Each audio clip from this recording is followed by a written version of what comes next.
Good day. I am Tyler Carr, and on behalf of myself and my group members, Jana Clement and Brandon Coby, today we will discuss the biomechanics of the glute ham developer, or GHD sit-up. Here's an overview of what we will be discussing today. First, let's take a look at the exercise.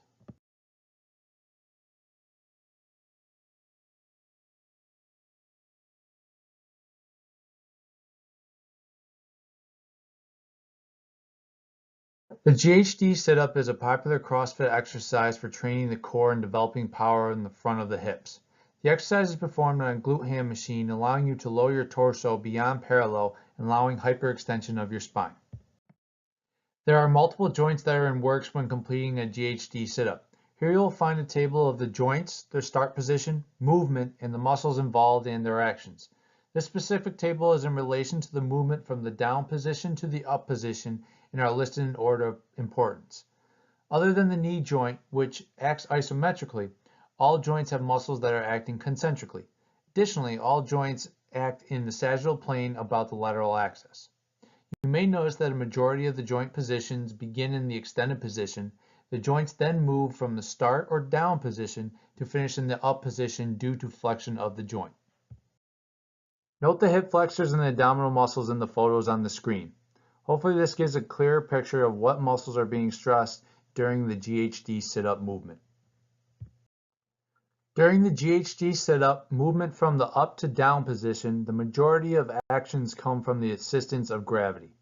The majority of muscles during the down to up position are still in works, but in this case act eccentrically and in the sagittal plane around the lateral axis, with the exception of the knee joint, which is still an isometric stabilizer. With that being said, it's not as specific as to which muscles act as the primary or secondary mover. They are the stabilizers that support the body during the gravitational pull. When performing GHD sit-ups, changes in angular position, velocity, and acceleration occur. From the point of rotation at the lumbar spine, the torso is rotated from a hyperextended position to a flexed position. Therefore, angular displacement occurs. Angular velocity is the rate of change in angular displacement over a period of time. At the beginning of her set, she performs the GHD sit-up at a steady velocity. Therefore, her rate of angular displacement is consistent with the constant velocity, except towards the end.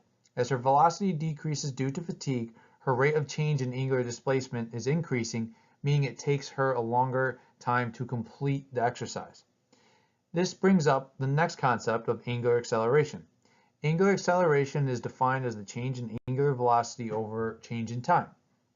Therefore, the faster she accelerates, a lesser force is required to move her torso. Two factors that affect PVA is the force of gravity and fatigue. Gravity can be both the negative and positive factor when performing GHD sit-ups. In the up phase, the body must oppose the force of gravity to flex the vertebral column. During the down phase, gravity is used to pull the vertebral column down, requiring the individual to produce no force. Fatigue also affects PVA. As our exerciser becomes more fatigued, her acceleration will diminish due to her inability to generate enough force to continually accelerate her body against gravity. Within the GHD sit-up, Newton's three laws of motion are most relevant. Newton's first law states that an object will remain at rest or maintains a constant velocity as long as there is not a force acting on it.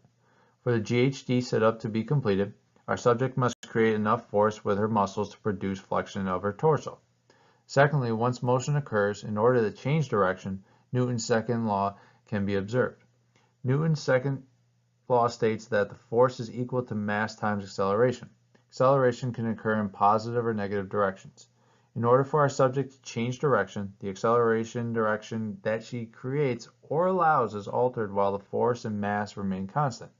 This is seen when she utilizes the force of her hip and trunk flexors to overcome the force of gravity, and then allows gravity's force to pull her body back into hyperextension to return to the starting position. The force exerted in either direction remains constant as long as she accelerates the same in each phase. Lastly, Newton's third law states that every action has an equal and opposite reaction. In the GHD sit-up, the subject's lower extremity applies force to the machine and a movable object. Therefore, equal and opposite forces are being exerted between the machine and subject. Factors that affect Newton's laws are mass, force, and acceleration. In Newton's first law, the more mass an object has, the greater amount of inertia occurs.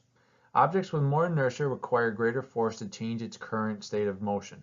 In GHD, adding more mass external to the subject's body would increase the amount of force needed to yield the same acceleration.